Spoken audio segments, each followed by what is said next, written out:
Assalamualaikum warahmatullahi wabarakatuh. My name is Aikasha Sabordi and I'm from 10 Unum class, and I'm here to give a pechakuca presentation about historical arts and the stories behind them.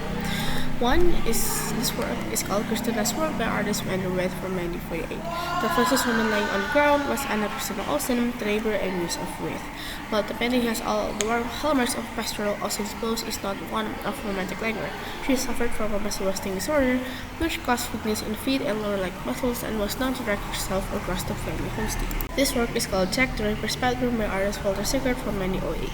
Walter Sickert, noted for his beauty paintings and dimly domestic interiors, may have harbored a secret darker than his paintings. It has been argued that discarding works such as Jack the Ripper's Bedroom and the Camden Town Murder may reflect some connection between the artist and the grisly Whitechapel butcher, either as an accomplice or the murderer himself. For this work, in 1940, 18-year-old Marcel Repidat fell into a hole while out walking with his dog in the Rhone region of France. The hole led to a cave covered in 6,000 paleolithic images depicting animals, animated symbols, and a lone human form. The purpose of the paintings is obscure but may be linked to some sort of ceremonial site. In 2002, this dazzled image of a girl reaching towards a red heart-shaped balloon appeared on a staircase leading to London's Waterloo Bridge. In 2018, a 2000 version of the painting was auctioned as Sotheby's for a priceless sum of $1.4 million, automatically shading itself through a device hidden by the artist. This work is called A Sunday on the Grand Route by artist George Seurat from 1884. It took Seurat 2 years to finish his best-known work, pieced together from dozens of sketches the artist made of working-class Parisians. Over the next centuries, popular opinion buoyed the painting's occult status, inspiring Stephen Sondheim to pen the hit Broadway musical Sunday in the Park with George. This work is called The Blue Boy by artist Thomas Gainsborough from 1770.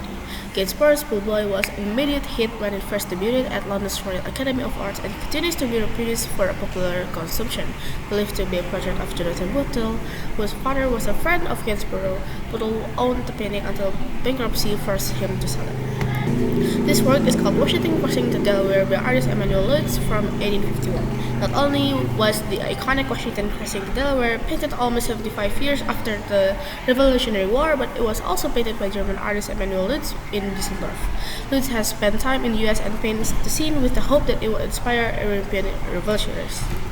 This work is called Tennis at Newport by artist George Blows from 1818. George Blows' Tennis at Newport depicts a tennis tournament in Newport, Rhode Island. Bathed in an otherworldly light, the painting focuses on the special images of the spectators. As opposed to the players, a member of the early 20th century Ashcan School, Blows was instrumental in the organization of the influential 1913 Aero Show in New York. This work is called The Two Fridas by artist Frida Kahlo in 1929. The Mexican artist Kahlo is infused with a deeply personal iconography and reference a life of physical and emotional anguish. The Two Fridas portrays the artist before and after her painful separation from her husband, on the life as a bride, and the bride dressed in the traditional Mexican costume. This work is called Nocturne in Black and Gold, The Falling Rocket by artist James Wesley from 1875. Wesley failed to impress revered Victorian art critic John Ruskin with his series of paintings referred to as his Nocturnes. Ruskin savaged Wesley's work.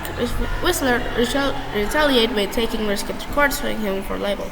The ordeal broke both men, bankrupting Whistler and causing Ruskin to resign his Oxford professorship. This work is called Myra by artist Marcus Harvey in 1985. By Marcus Harvey's pensive painting of Britain's most despised woman, 60s child killer Myra Hindley debuted at 1997 Sensation exhibition at London's Royal Academy of Arts. To say it was met with controversy would be an understatement. 4 members of the Academy resigned in protest, and the painting was vandalized repeatedly. This work is called Christ in a Storm on the Sea of Galilee by artist Robert Van Bridge from 1633. On March 18, 1919, it was stolen along with 1,000 important works valued at approximately $500 million. Although the finger had frequently been pointed at now deceased criminal Whitley Bulger, the thieves have never been caught, and the whereabouts of the missing work remains unknown.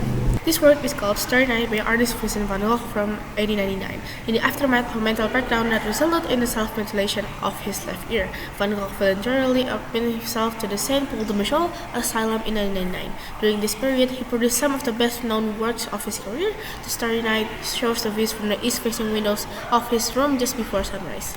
This work is called Wanderer Above the Sea of Fog by artist Caspar David Friedrich from 1999. Wanderer Above the Sea of Fog is true to Friedrich's romantic style. It had been said the painting expressed a metaphor for self-reflection as well as an unknown future. In regards to the subject's position, Friedrich stated the artist should paint not only what he has in front of him but also what he sees inside himself. This work is called The Potato Eaters by artist Vincent van Gogh in 1895. Van Gogh wanted to depict peasants as they were and deliberately chose models who were coarse in aesthetics. He wanted to show a wholly different way of life from the upper classes.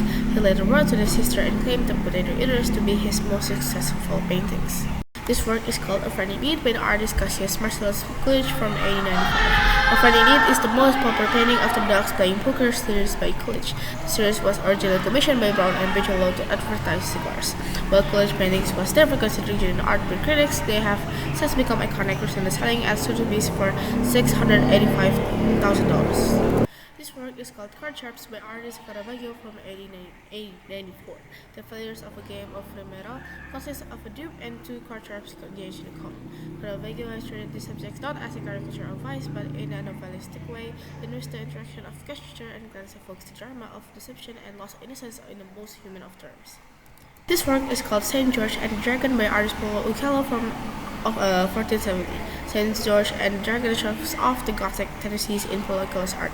Within the painting is a scene from a famous story of the same name, with George sparing the beast on the right and the princess using Lee to take it down. The fight intervention is indicated with a storm gathering on the right of Saint George. This work is called Jim Cool by artist Sherry Samba from 2003. In Jim Cool, the artist head is portrayed as a winding sparrow against a bright blue sky. He holds a dripping paintbrush between his teeth. This work is an expression of how Samba equates color to life. Everything is color, he says, and his brilliant portraits conveys how we must unravel to see the color in our lives. This work is called The Barge Haulers on the Volga by artist Ilya Repin from 1973. This work is a condemnation of profit from inhuman labor. Although they are presented as stoic and almost accepting of their fate, the men look rather defeated. This piece drew international praise for its realistic portrayal of the hardship of working men and launched his career.